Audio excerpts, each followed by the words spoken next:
aja simpan. Boleh. Innal malaikata, sungguhnya malaikat tidak masuk ke dalam rumah kalau di rumah itu ada berhala, patung. Tapi malaikat yang tidak masuk itu malaikat rahmat, malaikat maut masuk.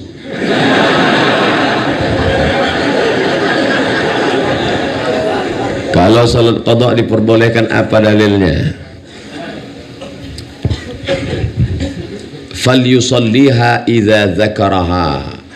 Falyusalliha idza dzakaraha. Man nama, siapa yang tertidur, au nasya atau terlupa, falyusalliha idza dzakaraha, hendaklah dia menunaikannya ketika dia ingat. Ini dalil qada. Itu kan kalau tertidur dan terlupa. Bagaimana kalau memang dulu preman memang sengaja melupakan? Apa kata Imam An-Nawawi dari mazhab Syafi'i? Sedangkan tertidur dan terlupa saja di qada, apalagi sengaja. Di situ pengambilan dalilnya. Jadi jangan mengambil dalil tekstual nasyun. Ditempelengnya bapaknya. Kenapa kau tempeleng? Yang dilarang kan mengatakan fala taqul lahuma uff. Yang enggak boleh mengatakan kalau nempeleng boleh. Itu namanya qiyas aulawi. Sedangkan mengatakan aja enggak boleh, apalagi nempeleng. Sedangkan yang tertidur saja mesti diganti, apalagi yang sengaja tidur. Sepakat 4 mazhab, paling tua Hanafi, nomor 2 Maliki, nomor 3 Syafi'i, nomor 4 Hambali, bahwa solat yang tinggal dulu mesti diqadha. La kafarata laha illa dzalik. Tidak ada yang bisa menebusnya kecuali solat. Solat yang tinggal tidak bisa ditebus dengan bangun masjid. Bapak kok nggak solat, masjid itu saya dibangun? Tak bisa. Solat yang tinggal tidak bisa ditebus dengan umrah. Labbaik Allahumma labbaik. Utang solat lunas. Nggak bisa. Tapi ada ustadz yang ceramah katanya solat itu bisa cukup istighfar saja. Itu bukan 4 mazhab. Dia keluar dari 4 mazhab. Namanya Imam Ibnu Taimiyah. Kata Ibnu Taimiyah tak perlu solat, cukup istighfar saja. Pak Ustadz, apa hukumnya seorang yang ketagihan dengan selfie? Soalnya zaman now kayaknya nggak afdal kalau setiap momen nggak difoto. Ambil foto dari depan sekali, dari samping sekali, ambil foto sekali, ambil foto luar dari atas sekali, share. Sampaikan ke seluruh alam semesta, begini orang di Sukabumi memperingati Maulid Nabi. Begini orang di pesantren Az-Zainiyah memuliakan ulama. Untuk syiar dakwah, oke. Jadi Facebook, Twitter, BBM, WhatsApp itu untuk syiar dakwah, sebagai alat propaganda dakwah. Boleh, silakan. Tapi kalau habis waktu gara-gara untuk selfie, setiap hari selfie, sambil masak selfie, sambil makan selfie, habis makan selfie, masuk makan selfie, buang makanan pun selfie. Ini gimana ini? Pose-posenya pula tidak mendidik. Ini tidak betul. Oleh sebab itu ibu-ibu yang ramai-ramai menunjukkan kami baru aja pengajian. Inti pengajian tadi adalah pertama tentang maulid, kedua tentang manaqib, ketiga tentang haul, ketiga tentang 4 milad. Boleh untuk syiar dakwah. Jamaah-jamaah bisa kenal sama saya dari mana? Ya dari Facebook, Twitter, BBM, WhatsApp. Kalau di satu daerah ada orang nggak kenal sama saya, dapat diyakini bahwa di situ tidak ada signal.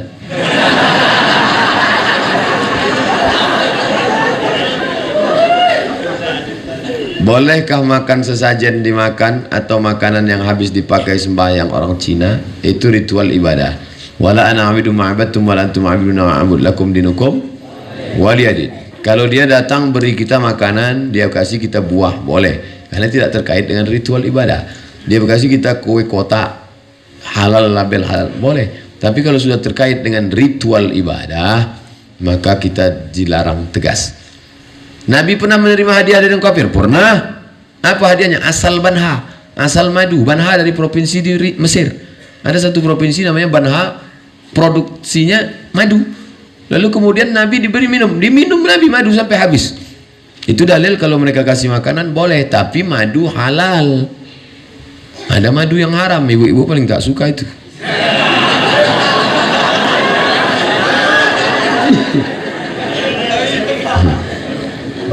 Katanya kalau mau ngetes madu itu asli apa tidak, bawa pulang ke rumah. Kalau istri marah, asli itu katanya.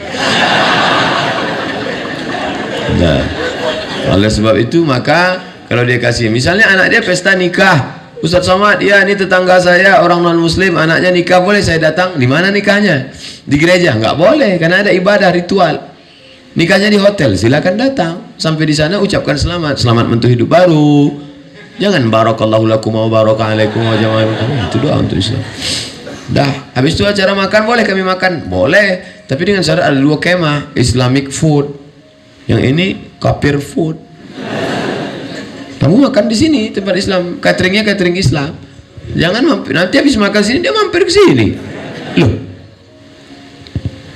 itu non muslim. Aku nggak makan dagingnya, kuahnya aja dikit.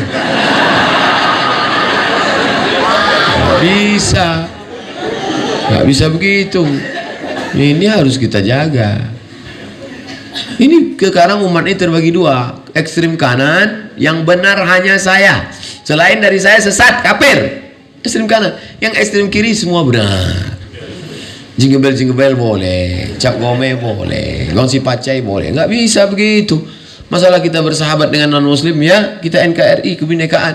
Tapi kalau sudah terkait masalah ibadah, wala ana bidu ma'abattum wala antum ma'abidun ma'abud lakum dinukum waliyadin. Mohon penjelasan mursyid, apakah mursyid bisa angkat oleh manusia? Nabi Muhammad diangkat oleh Allah Ta'ala melalui Jibril alaihissalam.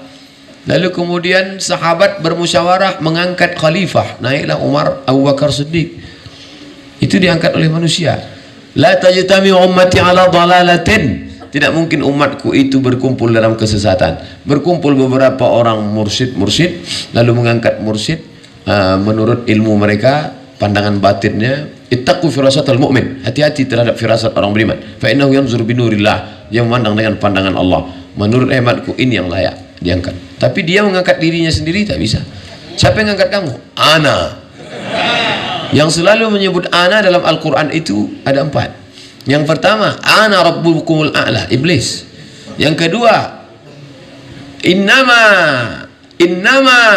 ana, innama utituhu ilmin ala indi ana Qarun.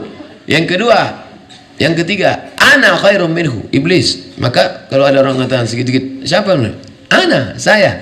Bro, yang selalu nyebut aku itu ada 4. Yang pertama iblis, yang kedua Fir'aun, yang ketiga Qarun, yang keempat ente.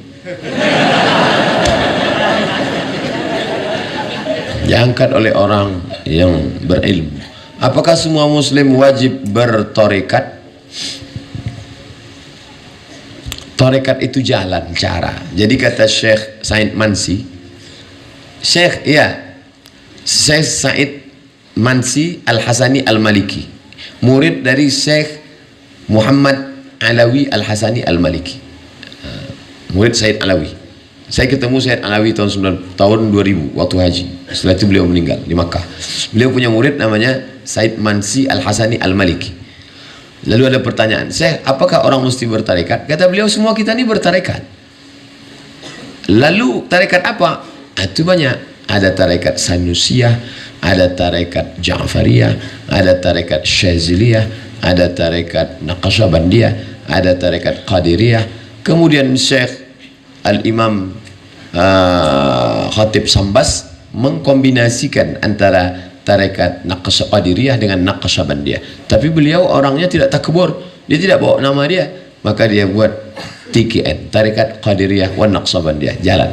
Lalu saya, tarekat kita ini apa? Kata murid bertanya kepada Said Mansi, tarekat kita ini tarekat Alawiyah, Sadatil Alawiyin, yaitu menuntut ilmu, belajar.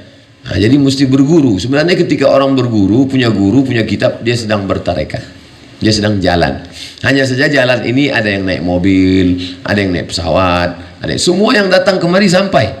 Ada tadi yang naik sepeda, ada yang naik ojek, ada yang naik gojek, ada yang naik grab, ada yang naik kapal selam, ada yang naik, semua sampai. Oleh sebab itu maka ikutlah. Tapi menurut saya yang paling cepat cocoknya ini, itu ijtihad dia. Nah, ini tentang masalah tarekat, itu artinya jalan. Jalan apa? Jalan menuju Allah. Perjalanan itu maka disebut dengan Sayrus Salikin. Satu kitab ditulis oleh Syekh Abdul Somad Al-Falimbani. Falimbani orang Palembang. Sayrus Salikin, perjalanan para salik, jalan menuju Allah Subhanahu wa taala. Sampai akhirnya dia diundang oleh Allah. Ya ayyatuhan nafsul mutmainnah. irji'i ila rabbiki radiyatan mardiyah fadkhuli fi ibadi, nanti kau akan masuk bersama hamba-hambaku, wadkhuli jannati. Mudah-mudahan kita termasuk bersama dengan Pangersa Abah, Pangersa Uwa dan para ulama-ulama insyaallah. Kalau boleh minta dalilnya Pak Ustaz, dalilnya umum, fas'alu ahla zikri, bertanyalah kepada orang yang tahu, in kuntum la ta'lamun, kalau kamu tak tahu.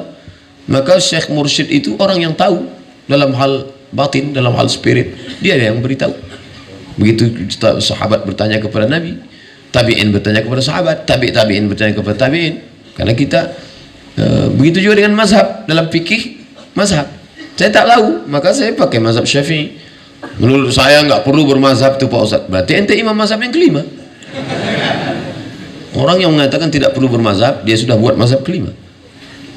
Ana kerja di bank BUMN, bagian bersih-bersih. Apakah ana dapat dosanya juga Pak Ustaz? La'anallahu akilar riba, Allah melaknat yang makan riba, wa mukilahu yang diberi makan riba, wa katibahu pegawai pencatat penulisnya, wa syahidaihi menjadi saksinya. Saya sarankan carilah kerjaan lain yang tidak ada syubhat, yang bersih. Karena kalau kita makan yang syubhat, yang haram, menjadi hijab. Banyak pun kita berzikir terrinding gara-gara makan haram. Suatu ketika Ibrahim bin Adham makan korma. Biasanya bisa dia sholat maghrib di Makkah, sholat isya di Madinah. Malam itu tak bisa. Dia heran, kenapa? Padahal tak ada makan haram. Rupanya siang tadi dia makan, biasanya satu tumpuk korma itu 7. Dia beli, hari itu tukang jualnya salah hitung, dia buat 8. Makan satu saja yang begitu bisa rusak hijab kita dengan Allah. Jangan heran terhalang, gelap. Ilmu tasawuf bukan ilmu fikih, halal, haram, makruh, mubah, tapi dia ilmu menjadi penghalang, al-wusul ilallah, al-arif billah, menjadi penghalang untuk mengenal Allah. Ini ilmu namanya zauq. La ya'rif man lam yadhuq. Orang tak tahu kalau tak pernah merasakannya. Rasa, ilmu rasa. Bagaimana rasa Ustadz ketika minum teh di Jawa Barat? Pahit. Beda sama di Sumatera, tehnya manis. Lama saya termenung tadi, kenapa teh di sini tak ada yang manis? Sampai akhirnya nampaknya Kiai Aang tahu apa yang ada dalam hati saya. Beliau sendiri menjawab. Apa kata beliau? Ustadz jangan heran kalau di sini teh tidak manis, karena orang Jawa Barat manis-manis. Itu ternyata rahasia. Rasa tidak bisa diceritakan dengan kata, karena kata terlalu miskin untuk mewakili rasa. Oleh sebab itu ketika para ulama tasawuf bercerita tentang rasa, akhirnya dia didustakan orang. Anal haq. Maka disebut itu dengan syatahat. Syatahat. Allah fi jubbati, Allah dalam jubahku. Pada saat itu dia sedang bercerita tentang rasa. Bapak-bapak pun ketika cerita tentang rasa, istrinya nggak nyambung. Adinda, kan ku nanti kau 1000 tahun lamanya. Kata istrinya, abang bilang 1000 tahun, 50 aja udah batu. Karena rasa tidak bisa diwakili dengan, maka ungkapkanlah dengan la ya'rif man lam yadhuq. Oleh sebab itu, rasakan bagaimana makan nikmat, rasakan manisnya zikir. Tadi Kiai mengatakan bersenda gurau dengan Allah dalam hati orang beriman. Qalbul mu'min baina ashabi ar-Rahman. Hati orang beriman antara jari jemari Allah Subhanahu wa taala. Di dalam hati itu juga benci, dalam hati itu juga cinta, dalam hati itu juga marah, dalam hati itu juga bersemayam ma'rifatullah. Oleh sebab itu kita mau hati ini bersih, jangan sampai kena makanan riba, makan haram tadi. Kalla bal rana ala qulubihim. Ada satu titik dalam hati mereka, satu titik menodai hati mereka. Kalau kita beli kuali wajan putih dari aluminium, silver, yang pertama kali hitam adalah hatinya. Ketika kita letakkan mau masak dodol, yang pertama kali hitam adalah bagian tengahnya. Setelah lama-lama hitam-hitam, ujung-ujungnya telinganya pun hitam. Begitu juga kalau orang banyak makan haram subuhat ini, terus akhirnya hitam. Kalaupun dia punya jamaah, kalaupun dimuliakan orang, sebenarnya istidraj, sedang dimainkan oleh setan. Dipanjangkan umur, diberikan kuasa, diberikan jamaah banyak. Maka saya kalau sudah ketemu jamaah dalam hati saya, ini nikmat atau istidraj ini? Tadi keluar dari masjid, salam tadi dalam hati saya bilang, ini nikmat atau istidraj? Jangan-jangan aku sedang dimainkan Allah dengan suatu yang aku sangka nikmat padahal istidraj. Senantiasa muhasabah diri. Sanastadrijuhum min haitsu la ya'lamun. Kami permainkan mereka dengan istidraj. Kami panjangkan umurnya, kami berikan harta banyak, kami buat dia masyhur, padahal kami sedang mempermainkan dia. Na'udzubillah. Senantiasa muhasabah diri, senantiasa. Kalau kau sedang bersalaman dengan orang, tanganmu dicium orang, jangan pernah kau merasa kau lebih mulia. Orang yang mencium itulah lebih mulia, karena dia sedang mengamalkan sunnah Nabi, karena dia sedang memuliakan ulama. Adapun engkau belum tentu lebih mulia daripada dia. Ketika dalam hatimu ada terbersit bahwa kau lebih mulia, la yadkhulul jannah, tak masuk surga. Man kana fi qalbihi, siapa yang dalam hatinya mithqala habatin min khardalin min kibrin, ada sombong sebesar biji sawi. Bagaimana kita dalam memilih teman? Saya punya banyak teman yang suka mabuk-mabukan. Mereka tak pernah menawari atau mengajak saya untuk minum alkohol, karena mereka tahu saya tak suka. Bagaimana Pak Ustaz? Apakah pertemanan saya itu? Maka bertemanlah dengan orang baik-baik. Mujalasatus salihin, tombo ati ono 5 perkara ne. Yang kelima, mujalasatus salihin, duduk dengan orang saleh.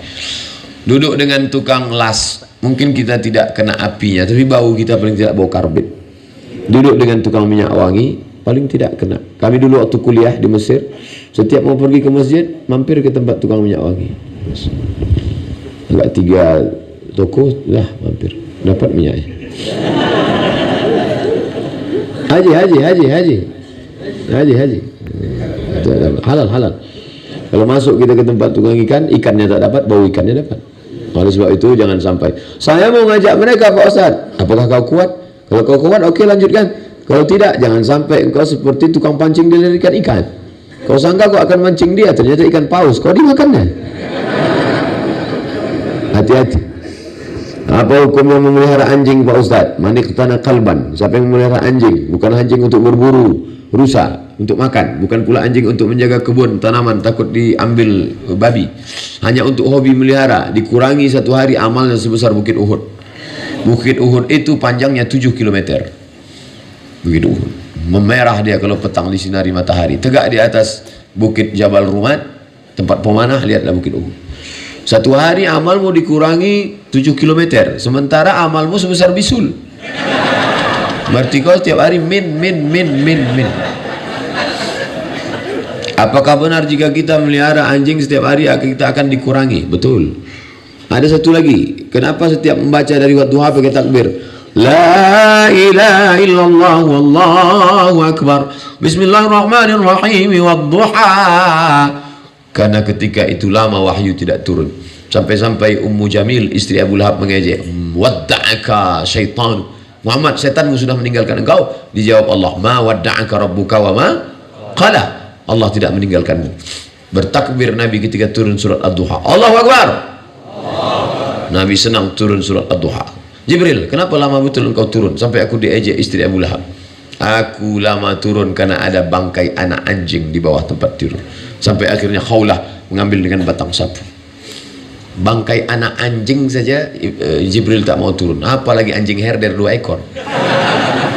Apakah malaikat itu takut sama anjing? Malaikat tidak takut sama anjing, tapi malaikat tidak mau satu majelis dengan najis. Malaikat besar, uli ajni'atin, punya sayap, masna 2 sayap, wasulasa 3 sayap, warubah 4 sayap. Anjing kecil, disentilnya aja pingsan anjing. Baru dia berteriak aja mati itu anjing. Semoga sehat selalu Pak Ustaz. Amin. Kami mencintaimu. I love you too.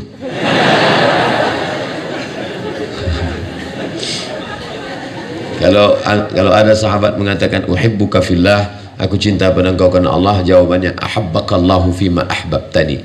Allah mencintaimu sebagaimana cintamu padaku, sesama laki-laki, jangan sama bini orang. Nanti ngirim WA ke istri orang, uhibbuka fillah. Datang suaminya, maksud Allah. Bagaimana cara ingin mendapatkan berkah terbebas dari hutang menurut syariat Islam? Jangan ngutang. Dulu ketika gaji guru 1,5 juta, dia khusyuk mengajar di kelas. Gajinya 1,5 juta, dia khusyuk mengajar di kelas. Kenapa? Karena dia hidup zuhud dan tawadhu. Dia isi motornya bensin 5.000, dia bisa ngajar 3 hari. Khusyuk di kelas. Tapi setelah naik sertifikasi guru, maka guru bisa tidak khusyuk. Kenapa? Simbiotis mutualisme. Ada uang, ada barang. Mulai dia kredit Avanza. Akhirnya pikirannya kacau, tidak fokus. Maka iqna, merasa cukup dengan pemberian Allah. Takun aghnan nas, kau akan menjadi orang yang sangat berkecukupan. Sekarang orang semua ngutang, termos ngutang, piring ngutang, istri ngutang, mobil ngutang, rumah ngutang. Satu-satunya yang lunas istrinya itu. Aku nikahkan engkau dengan aku dengan mahar seperangkat kitab suci Al-Quran tunai. Andai boleh hutang, ngutang juga itu. Dengan anakku dengan mahar kredit. Maka jangan pernah. Bagi yang sudah terhutang, maka berdoa. Nabi mengajarkan minta perlindungan dari 8. Allahumma inni a'udzubika minal hammi wal hazan wal ajzi wal kasal wal jubni wal bukhl wa dhala'id daini wa ghalabatir rijal. Allahumma inni a'udzubika minal hammi, susah hati, wal kasal wal hazan, kesulitan, wal jubni, pengecut, wal bukhl, pelit. Wa Allahumma inni a'udzubika minal hammi wal hazan wal ajzi, lemah, wal kasal, malas, wal jubni, pengecut, wal bukhl, pelit, kikir, kedekut, wa dhala'id daini, dililit hutang, wa ghalabatir rijal, dikuasai orang lain.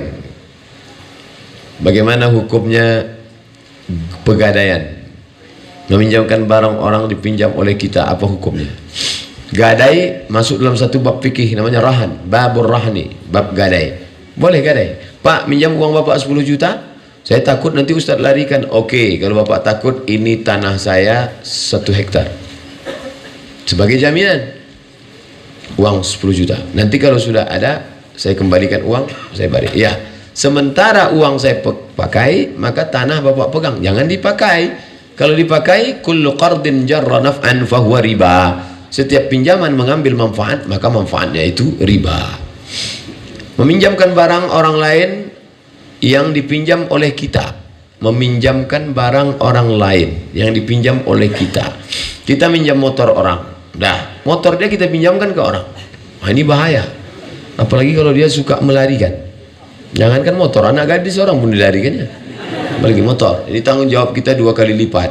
Oleh sebab itu kalau tidak betul-betul amanah, jangan, bahaya. Bagaimana menyikapi seorang ayah yang anak-anaknya tidak bertanggung jawab? Menyikapi seorang ayahnya anak-anak yang tidak bertanggung jawab. Ayah tidak bertanggung jawab, maka di akhirat akan dituntut karena dia zalim. Ittaquz zulma, takutlah kamu perbuatan zalim. Fa inna zulma zulumatun yaumal qiyamah. Perbuatan zalim akan jadi kegelapan pada hari kiamat. Adapun anak-anak yang tidak bertanggung jawab pada orang tua. Ustaz, ya, emak kami sudah meninggal, terus ayah kami tidak kami kasih nikah. Oh, ini bahaya. Kalau kamu berbakti kepada ayahmu, maka nikahkan, cari. Kalau kamu takut ayahmu mencari, kamu yang mencarinya. Ini seorang bapak mengadu kepada Ustadz. Apa kata anaknya? Papa nggak usah bingung ya. Nanti papa kalau mau terbang ke Singapura ada kakak, mau terbang ke Surabaya ada adik, mau terbang ke Jakarta ada. Apa kata bapaknya? Kalian terbang saja yang kalian pikirkan. Kemana aku hinggap kalian tak pikirkan. Maka berbakti pada orang tua. Berbakti pada orang tua, senangkan hatinya. Kalau ada pecandu narkoba, pezina, di dunianya dia senang, bahagia. Hukumannya di akhirat nanti. Tapi kalau ada orang durhaka pada orang tua, hebatnya hukuman durhaka. Orang durhaka pada orang tua, di dunia dapat, di akhirat dapat. Pasti itu, anaknya pasti durhaka. Makanya yang paling berbakti pada orang tua ini siapa? Keluarganya Jet Li, Chow Yun Fat, dan Jackie Chan. Cina-Cina itu berbakti pada orang tua. Saya pergi ke mall di Malaysia, ceramah seminggu, hari terakhir kita main ke mall Pak Ustadz. Oke, saya lihat di lantai atas orang-orang tua jompo banyak sekali, disuap sama anaknya makan. Ternyata anak-anak mereka mau meliburkan diri 1 hari untuk menyiapkan, karena mereka percaya menyenangkan hati orang tua akan menurunkan rezeki. Hanya hoki lah, hanya cincai-cincai lah, kencong-kencong lah. Senang hati mereka. Senangkan hati orang tuamu. Kalau masih hidup dia di rumah, belikan kain, belikan baju, belikan makanan, belikan. Senangkan hatinya. Banyak orang menganggap, orang tua kan nggak perlu baju baru. Justru makin tua dia makin ingin baju baru. Orang tua saya ini udah nggak terkontrol lagi Pak Ustadz. Kami belikan baju, dia pakai baju sobek. Dia ngomong ke tetangga, lihatlah teganya anakku. Kami berikan makanan, dia ngomong ke tetangga, anakku nggak ngasih makan. Sabar, karena dia sudah sampai ila ayyuradda ila adzalil umur, usia hina. Tak lagi bisa membedakan mana makanan, mana kotoran. Dia sudah pikun, mukhtalid. Oleh sebab itu jaga dia. Bagaimana menghadapi orang tua nih Pak Ustadz? 3 jurus. Diam. Lagi diam. Lagi diam. Orang tua seperti Quran buruk. Dibaca, tak terbaca, dibuang berdosa.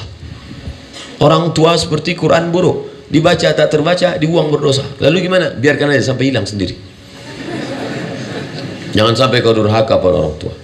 Ustaz enak aja ngomong. Memangnya Ustaz nggak punya orang tua? Orang tua saya ada, umurnya 70 tahun, mak saya. Dia tak pernah manggil saya Ustaz. Mat. Senangkan hatinya. Kita tak pernah tua di depan orang tua. Kita walaupun sudah 40 tahun umur saya, di hadapan orang tua itu tetap anak yang baru pandai berjalan, yang sedang lucu-lucunya dulu. Maka jangan pernah kita menceramahi orang tua kita. Jangan mentang-mentang udah ngaji, mentang-mentang udah ustaz panggil orang tua, papa, mama sini, assalamualaikum warahmatullahi wabarakatuh. Jangan. Jika ada seorang mu'alaf yang kelaparan di suatu kampung hingga merasa putus asa, mencoba kembali lagi pada keyakinan, tanggung jawab siapa? Tanggung jawab kita. Makanya setelah kita Islamkan dia, bukan sekedar kasih kain sarung, kasih mukena, buatkan mu'alaf center. Di Pekanbaru kita buat mu'alaf center, ada pengajiannya, ada buka bersama, diberi buku, diberi kajian. Ada absennya. Dia, si Anu kemana posisinya sekarang? Masih Islam atau sudah murtad? Si Anu gimana? Nah, ini. Kalau tidak, ini tanggung jawab kita semua bersama. Jangan sampai setelah itu dia hilang, tiba-tiba dia kembali ke agama yang lama. Na'udzubillah. Ayyadiyallahu bika rajulan wahidan khairum min humurin na'am. Satu orang dapat hidayah karenamu lebih baik daripada seekor unta yang merah, kendaraan termahal zaman Nabi. Satu orang dapat hidayahmu. Ini dulu negeri bukan mayoritas orang santri, tapi mayoritas orang-orang tidak baik. Kemudian berapa orang dapat hidayah karena Kiai Haji Zainul Abidin Bazul Ashab tiba-tiba menjadi negeri santri.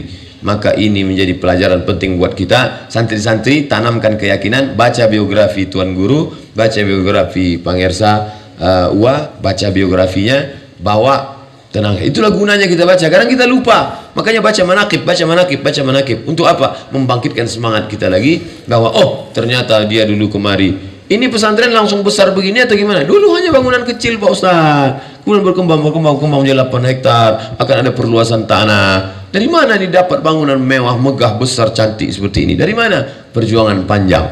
Maka ini semua harus kita jadikan sebagai cambuk dalam diri kita. Bagaimana hukumnya seorang murid mencium tangan guru mursyidnya, sedangkan mereka bukan mahram? Begitu pula dengan sesama rekan.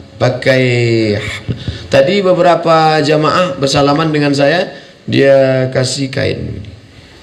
Dia kasih kain, hail namanya, pembatas. Di situ saya pahami bahwa orang tarekat Qaririyah Naqsabandiyah diajarkan mursyid gurunya. Karena beberapa yang saya lihat dimasukkannya tangannya gini, Ustaz. Nah, kalau ada sini tak bersentuh, ya tak apa-apa, tak bersentuh. Saya termasuk yang bagian. Tapi kalau ada yang membolehkan, mungkin dia tengok dalil lain. Tapi dari beberapa yang bersalaman tadi saya lihat dia pakai oh berarti ternyata diarahkan untuk wallahu a'lam bishawab. Itu yang dapat saya sampaikan, yang baik-baik dari Allah Ta'ala, yang tak baik dari hamba Allah yang dhaif. Saya sampaikan jam 11, sekarang jam 12.40, berarti saya ceramah 60 tambah 40, pas 100 menit. Masya Allah, seperti di setting saja. Kedatangan saya, orang-orang yang saya temui, pas ulang tahun yang ke-37, buku saya juga 37 masalah populer. Masya Allah, umur juga 37, oh enggak, umur udah 40. Mudah-mudahan semua yang kita lakukan ini menjadi amal saleh, insya Allah.